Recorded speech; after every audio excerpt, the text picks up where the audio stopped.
انسانوں کے درمیان قائم ہونے والا اولین رشتہ ایک مرد اور عورت کی جوڑی یعنی زوج کا رشتہ تھا۔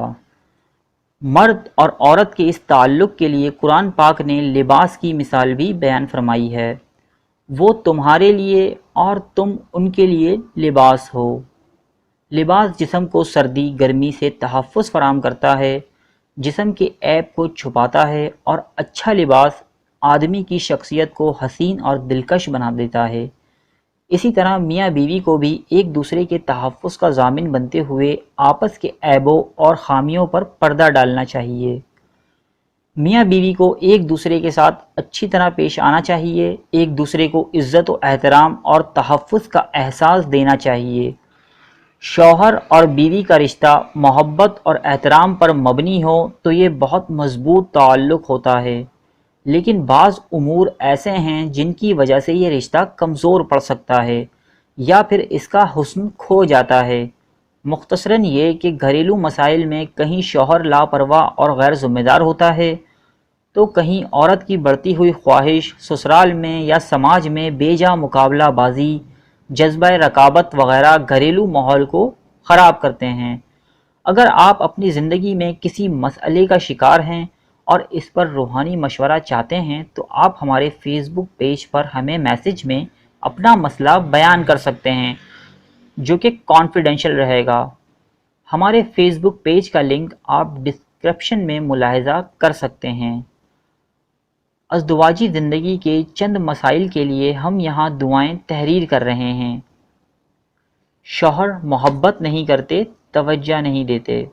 رات سونے سے پہلے 101 مرتبہ سورہ اعراف کی آیت 189 کا ابتدائی حصہ 11 مرتبہ درود شریف کے ساتھ پڑھ کر اپنے شوہر کا تصور کر کے، یعنی کہ اپنے تصور میں اپنے شوہر کی تصویر لائیں اور ان پر پھر دم کر دیں، اور دعا کریں کہ انہیں آپ کے ساتھ محبت اور حسن سلوک کے ساتھ رہنے کی توفیق عطا ہو۔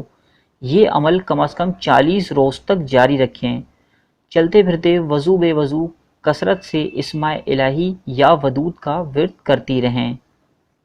شوہر کی غیر عورتوں میں دلچسپی۔ رات سونے سے پہلے 101 مرتبہ سورہ شمس کی آیت 7 سے 9 تک 11 مرتبہ درود شریف کے ساتھ پڑھ کر اپنے شوہر کا تصور کر کے دم کر دیں اور دعا کریں کہ انہیں غلط روش سے بچنے اور صحیح راستے پر چلنے کی ہدایت نصیب ہو، اور بیوی کے سب حقوق اچھی طرح ادا کرنے کی توفیق عطا ہو۔ یہ عمل کم از کم 40 روز تک جاری رکھیں۔ چلتے پھرتے وضو بے وضو کثرت سے اللہ تعالیٰ کے اسم یا ممید کا ورد کر کے وقتاً فوقتاً تصور میں شوہر پر دم کرتی رہیں۔ ساس نے میکے جانے پر پابندی لگا دی۔ شوہر کہتے ہیں کہ میں اپنی ماں کی نافرمانی نہیں کر سکتا۔ رات سونے سے پہلے 41 مرتبہ سورہ نساء کی آیت 135۔ یہاں ہم آیتیں دے نہیں رہے ہیں، آپ قرآن شریف سے اس کو تلاش کر کے آپ اس کو پڑھ سکتے ہیں۔ یہاں آیتیں نہ دینا ان کے ادب کی وجہ سے ہے۔ 11 مرتبہ درود شریف کے ساتھ پڑھ کر اپنی ساس کے لیے دعا کریں کہ انہیں آپ کے ساتھ حسن سلوک اور رشتوں کی پاسداری کی توفیق عطا ہو، آپ کے شوہر کو آپ کے والدین کا احترام کرنے اور ان کے جذبات کا احساس کرنے کی توفیق عطا ہو۔ یہ عمل کم از کم 40 روز تک جاری رکھیں۔ وضو بے وضو کثرت سے اللہ تعالیٰ کے اسم یا ہادی کا ورد کرتی رہیں۔ لڑکیوں کی پیدائش پر ناراضگی۔ 3 بیٹیاں ہو گئیں، بیٹے کو جنم کیوں نہ دیا؟ اپنے شوہر اور سسرال والوں کو خاندان کے کسی تعلیم یافتہ فرد کے ذریعے یہ آگاہی دلوائیں کہ لڑکے یا لڑکی کی پیدائش میں قدرت نے عورت کا اہم کردار نہیں رکھا۔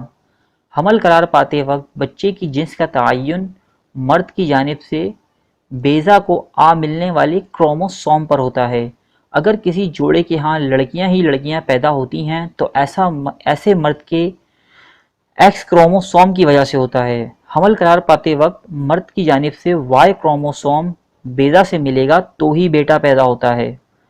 اپنی سہولت سے کوئی ایک وقت مقرر کر کے روزانہ 41 مرتبہ سورہ رات کی آیت 8, 9, 10 سورہ رعد کی آیات 8, 9, 10 11 مرتبہ درود شریف کے ساتھ پڑھ کر اپنے شوہر اور اپنے سسرال والوں کے لیے دعا کریں۔ اللہ تعالیٰ انہیں اپنی نشانیوں پر غور کرنے کی توفیق عطا فرمائے اور آپ کو بہت خوشیاں اور سکون عطا فرمائے۔ یہ عمل کم از کم 40 روز تک جاری رکھیں۔ جی تو ناظرین، یہ تھے کچھ مسائل جن سے شادی شدہ مرد و خواتین اکثر و بیشتر نبرد آزما رہتے ہیں۔ شادی شدہ زندگی کے مسئلے کچھ اس قدر زیادہ ہیں کہ ان کا ایک ویڈیو کے اندر خلاصہ کرنا تقریباً ناممکن ہے، اس لیے ہمیں اس موضوع پر کچھ اور ویڈیوز بنانے کی ضرورت پیش آئے گی۔ انشاءاللہ 2 دن بعد میاں بیوی کے درمیان مسائل کے روحانی حل پر آپ ہماری اگلی ویڈیو ملاحظہ کر سکیں گے۔ اگر آپ بھی اپنی زندگی میں پریشانیوں کا شکار ہیں اور ان کا روحانی علاج چاہتے ہیں تو آپ ہمارے چینل کو سبسکرائب کیجئے اور بیل کے آئیکن کو پریس کیجئے اور دیکھتے رہیے زندگی میں بہتری لانے والی ویڈیوز۔